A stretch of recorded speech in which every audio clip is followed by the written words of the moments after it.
اعوذ باللہ من الشیطان الرجیم، بسم اللہ الرحمن الرحیم۔ الحمد للہ رب العالمین، والصلاة والسلام علی سید المرسلین وخاتم النبیین، اما بعد۔ صحیح بخاری، باب کتاب الجہاد، حدیث نمبر 3061، اردو ترجمہ۔ اللہ تعالیٰ کبھی اپنے دین کی مدد ایک فاجر شخص سے بھی کرا لیتا ہے۔ ہم سے ابو الیمان نے بیان کیا، کہا ہم کو شعیب نے خبر دی، انہیں زہری نے دوسری سند مجھ سے محمود بن غیلان نے بیان کیا، کہا ہم سے عبدالرزاق نے بیان کیا، انہیں معمر نے خبر دی، انہیں زہری نے، انہیں ابن مسیب نے، اور ان سے ابو ہریرہ رضی اللہ عنہ نے بیان کیا کہ ہم رسول اللہ صلی اللہ علیہ وسلم کے ساتھ ایک غزوے میں موجود تھے۔ آپ صلی اللہ علیہ وسلم نے ایک شخص کے متعلق جو اپنے کو مسلمان کہتا تھا فرمایا کہ یہ شخص دوزخ والوں میں سے ہے۔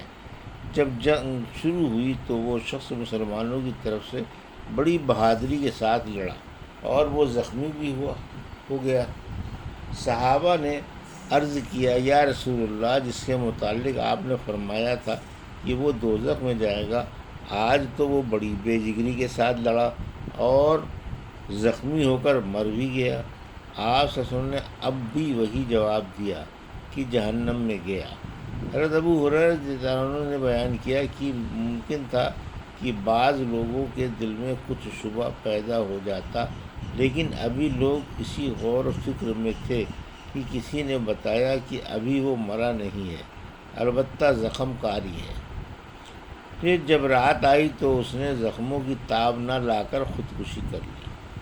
جب آنس صلی اللہ علیہ وسلم کو اس کی خبر دی گئی تو آپ نے فرمایا، اللہ اکبر، میں گواہی دیتا ہوں کہ میں اللہ کا بندہ اور اس کا رسول ہوں۔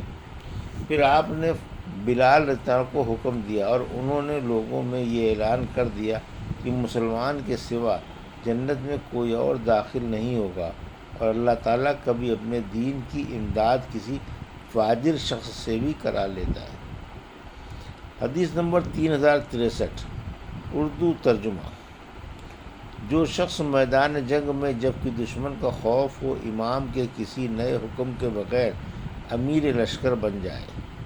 ہم سے یعقوب بن ابراہیم نے بیان کیا، کہا ہم سے ابن علیہ نے بیان کیا، ان سے ایوب نے، ان سے حمید بن ہلال نے، اور ان سے سیدنا انس بن مالک رضی اللہ عنہ نے بیان کیا کہ رسول اللہ صلی اللہ علیہ وسلم نے مدینے میں غزوہ موطا کے موقع پر خطبہ دیا، جبکہ مسلمان سپاہی موطا کے میدان میں داد شجاعت دے رہے تھے۔ آپ نے فرمایا کہ اب اسلامی علم زید بن حارثہ نے سنبھالا اور انہیں شہید کر دیا گیا۔ پھر جعفر نے علم اپنے ہاتھ میں اٹھا لیا اور وہ بھی شہید کر دیے گئے۔ اب عبداللہ بن رواحہ نے علم تھاما، یہ بھی شہید کر دیے گئے۔ آخر خالد بن ولید نے کسی نئی ہدایت کے بغیر اسلامی علم اٹھا لیا ہے اور ان کے ہاتھ پر فتح حاصل ہو گئی، اور میرے لیے اس میں کوئی خوشی کی بات نہیں تھی کہ وہ شہداء ہمارے پاس زندہ ہوتے، کیونکہ شہادت کے بعد وہ جنت میں عیش کر رہے ہیں۔ اور انس رضی اللہ عنہ نے بیان کیا کہ اس وقت انس صلی اللہ علیہ وسلم کی آنکھوں میں آنسو جاری تھے۔ حدیث نمبر 3064، اردو ترجمہ۔ مدد کے لیے فوج روانہ کرنا۔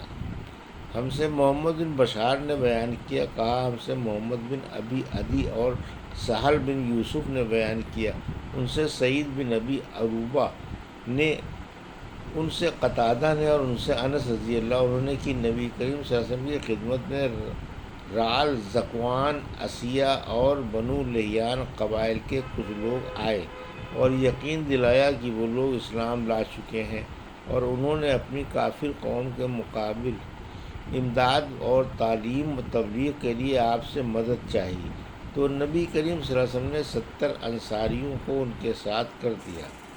انس رضی اللہ عنہ نے بیان کیا کہ ہم انہیں قاری کہا کرتے تھے، وہ لوگ دن میں جنگل میں لکڑیاں جمع کرتے اور رات میں نماز پڑھتے رہتے۔ یہ حضرات ان قبیلے والوں کے ساتھ چلے گئے، لیکن جب برمعونہ کے پر پہنچے تو قبیلے والوں نے ان صحابہ کے ساتھ دغا کی اور انہیں شہید کر ڈالا۔ حضور اکرم صلی اللہ علیہ وسلم نے 1 مہینے تک نماز میں قنوت پڑھی اور رعل و ذکوان اور بنو لحیان کے لیے بد دعا کرتے رہے۔ قتادہ نے کہا کہ ہم سے انس رضی اللہ عنہ نے کہا کہ ان شہداء کے بارے میں قرآن مجید میں ہم یہ آیت یوں پڑھتے رہے۔ ترجمہ: ہاں، ہماری قوم مسلم کو بتا دو کہ ہم اپنے رب سے جا ملے اور وہ ہم سے راضی ہو گیا ہے اور ہمیں بھی اس نے خوش کیا ہے۔ پھر یہ آیت منسوخ ہو گئی۔ حدیث نمبر 3065 اردو ترجمہ: جس نے دشمن پر فتح پائی اور پھر 3 دن تک ان کے ملک میں ٹھہرا رہا۔ ہم سے محمد بن عبد الرحیم نے بیان کیا، کہا ہم سے روح بن عبادہ نے بیان کیا، ان سے سعید نے بیان کیا، ان سے قتادہ نے بیان کیا، کہا ہم سے سیدنا انس بن مالک رضی اللہ عنہ نے ابو طلحہ رضی اللہ عنہ سے بیان کیا کہ نبی کریم صلی اللہ علیہ وسلم کو جب کسی قوم پر فتح حاصل ہوتی تو میدان جنگ میں 3 رات قیام فرماتے۔ روح بن عبادہ کے ساتھ اس حدیث کو معاذ اور عبدالعالیٰ نے بھی روایت کیا ہے۔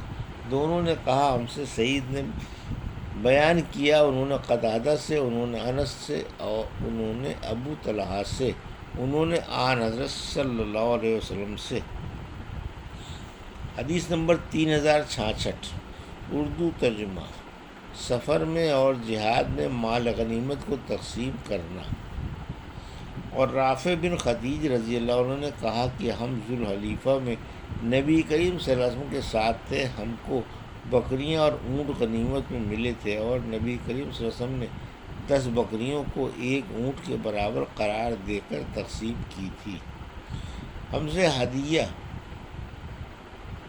سے حدبہ بن خالد نے بیان کیا، کہا ہم سے حمام بن یحییٰ نے بیان کیا، ان سے قتادہ نے اور ان سے انس رضی اللہ عنہ نے خبر دی، آپ نے بیان کیا کہ نبی کریم صلی اللہ علیہ وسلم نے مقام جعرانہ سے، جہاں آپ نے جنگ حنین کا مال غنیمت تقسیم کیا تھا، عمرے کا احرام باندھا تھا۔